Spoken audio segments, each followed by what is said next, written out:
जय भोलेनाथ। जय माँ पार्वती। संतान सप्तमी व्रत भादो मास शुक्ल पक्ष की सप्तमी के दिन मनाई जाती है। इसे संतान सप्तमी या ललिता सप्तमी भी कहा जाता है। यह व्रत स्त्रियां संतान प्राप्ति की इच्छा के लिए करती हैं। यह व्रत संतान के समस्त दुख परेशानी के निवारण के उद्देश्य से किया जाता है। संतान की सुरक्षा का भाव लिए स्त्रियां इस व्रत को पूरे विधि विधान के साथ करती हैं। यह व्रत पुरुष अर्थात माता पिता दोनों को मिलकर संतान के सुख के लिए रखना चाहिए। आज मैं आपके सामने संतान सप्तमी की संपूर्ण जानकारी, पूजा की तैयारी कैसे करते हैं और पूजा कैसे करते हैं उसका वर्णन करने जा रही हूँ। मुझसे जो भी गलती हुई हो भगवान शिव और माता पार्वती उसके लिए मुझे क्षमा करें। तो चलिए शुरू करते हैं। सबसे पहले जिस भी स्थान पर आप पूजा कर रहे हैं उसे अच्छी तरह से साफ़ कर लीजिए।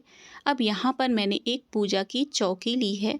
चौकी के ऊपर मैंने पीले रंग का साफ़ कपड़ा बिछाया है। आप चाहे तो लाल रंग का कपड़ा भी उपयोग कर सकते हैं। अब उसके ऊपर मैंने आटे का चौक बनाया है। चौक में मैं थोड़ा हल्दी कुमकुम भी लगा दूँगी। अब इसके ऊपर हमें एक साफ़ थाली रखना है। उसके ऊपर मैंने छोटा सा पाट रखा है। पाट में लाल रंग का कपड़ा बिछाकर उसके ऊपर मैंने शिव, पार्वती और गणेश जी की काली मिट्टी की प्रतिमा बनाकर रखी है। कलश के लिए यहाँ पर मैंने थोड़े से चावल रखे हैं। जल से भरा हुआ लोटा रखेंगे। लोटे के अंदर मैंने चावल डाले हैं, एक सिक्का डाला है, थोड़ा हल्दी और कुमकुम डाला है। अब लोटे के ऊपर हमें कलावे को बांध देना है। दोस्तों, आप कलश के अंदर किन किन चीज़ों का उपयोग करते हैं आप डाल सकते हैं। साथ ही मैंने उसके ऊपर आम के पत्ते रखे हैं, उसके ऊपर घी का दीपक रखा है। यहाँ पर मैंने एक आसन बिछाया है तुलसी की माला के साथ। मेरे पास छोटे से लड्डू गोपाल हैं, मैं उन्हें यहाँ विराजमान करूँगी। दीपक को हमें जला लेना है। दीपक को मैं ऊपर से कांच से ढक दूंगी ताकि ये हवा से बुझेगा नहीं। अब यहाँ पर मैंने 7 पान के पत्ते लिए हैं। संतान सप्तमी के व्रत में हमें हर चीज़ें 7 ही लगती हैं। 7 पान के पत्ते के ऊपर मैंने 7 सुपारी रख दी हैं। साथ ही मैंने यहाँ पर 7 हल्दी की गांठें ली हैं। अब सभी पत्तों के ऊपर मैं 1 रुपए का सिक्का रख दूंगी। यहाँ पर मैंने 7 ही सिक्के लिए हैं। यहाँ पर मैंने एक कटोरी में गाय का दूध लिया है और एक कटोरी में गंगा जल लेना है। अब यहाँ पर मैंने 2 प्लेटों में 7 और 7 की मात्रा में गुड़ और गेहूं के आटे की पूड़ियाँ बनाई हैं। 7 भगवान को अर्पण करने के लिए और पूजा के उपरांत 7 हमारे पारण के लिए। यहाँ पर मैंने सोने का एक छल्ला बनवाया है जिसके ऊपर 7 कट होते हैं। आप चाहे तो चांदी का छल्ला या फिर चांदी का कड़ा भी बना सकते हैं। उसे हमें दूध में डाल देना है। जब तक पूजा होगी वो दूध में ही रहेगा। अब यहाँ पर मैंने पूजा के लिए घंटी भी रख ली है, साथ ही में हमें जल भी रख लेना है। अब यहाँ पर हमें थोड़ी सी दूर्वा लेना है। दूर्वा को आप इस तरह से घुमाते हुए उसे अच्छी तरह से बांध दीजिए। दूर्वा को आप कान्हा जी के सामने रख दीजिए या फिर गणेश भगवान के सामने रख दीजिए। इसके ऊपर हम बाद में हमने जो सोने का छल्ला लिया है उसे रखेंगे। यहाँ पर मैंने कलावा लिया है। यहाँ पे मैंने कलावे को 7 परत में लिया है।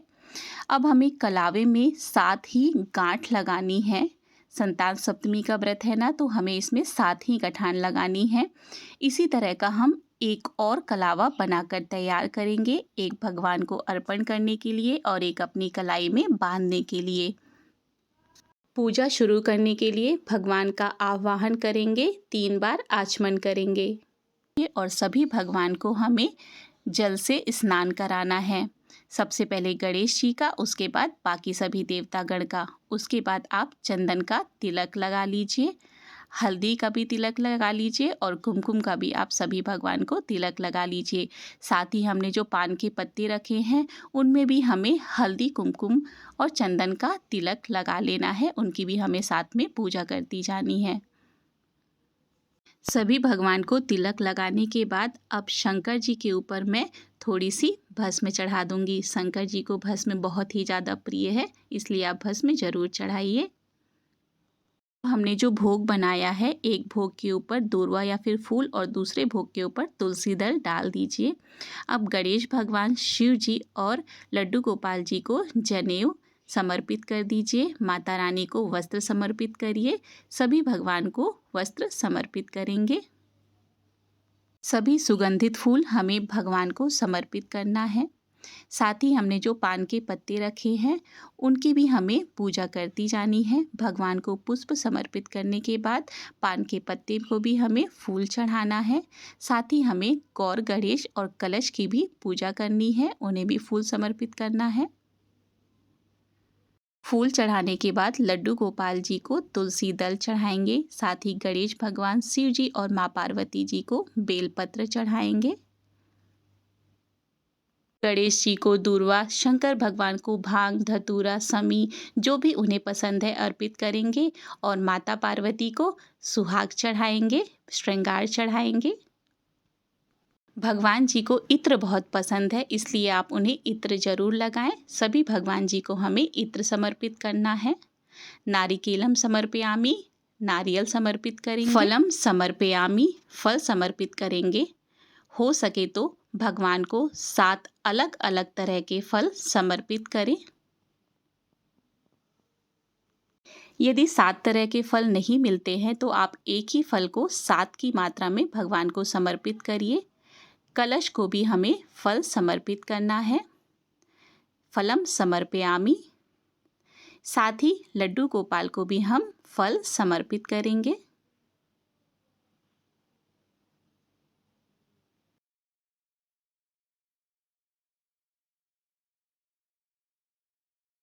अब हमने अंगूठी को दूध में भिगोकर रखी थी, उसे हमें गंगा जल से अच्छी तरह से साफ कर लेना है। अब हमने जो कलावा बनाकर रखा था 7 गांठ लगाकर, उसमें हमें अंगूठी को फंसाकर दूर्वा के ऊपर रख देना है और एक कलावा जिसमें हमने 7 गांठ लगाई थी उसे हमें भगवान को समर्पित कर देना है। धूप और दिए से भगवान की पूजा करेंगे। अपने हाथों में अक्षत और फूल लेकर भगवान की कथा का स्मरण करेंगे, कथा पढ़ेंगे या फिर सुनेंगे।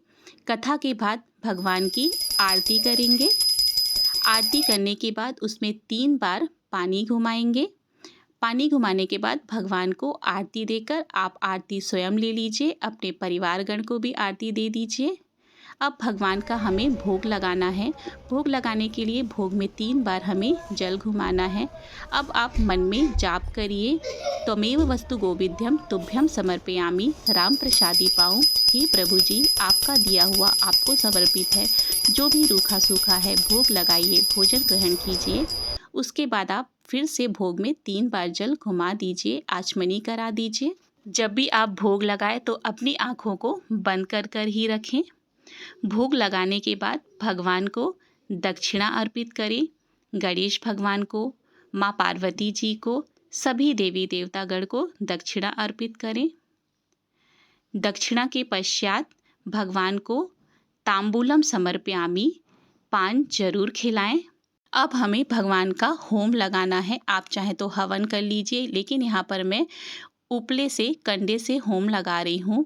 जल घुमाकर, हल्दी कुमकुम का तिलक लगाकर, फूल चढ़ाकर भगवान को हमें होम लगाना है। यहाँ पर मैंने घी, गुड़ और हवन सामग्री का भगवान को होम समर्पित किया है।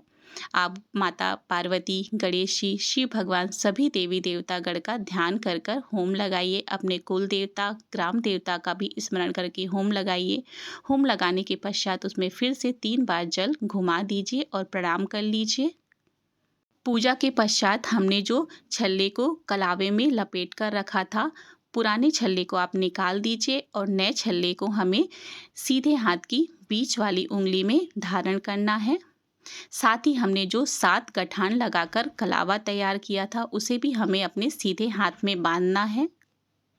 याद रखिए, जब भी आपको कभी अंगूठी को निकालना पड़े या फिर धागे को निकालना पड़े तो आप सप्तमी के दिन ही उन्हें निकालिए। पूजा अर्चना के बाद भगवान से क्षमा जरूर मांगें।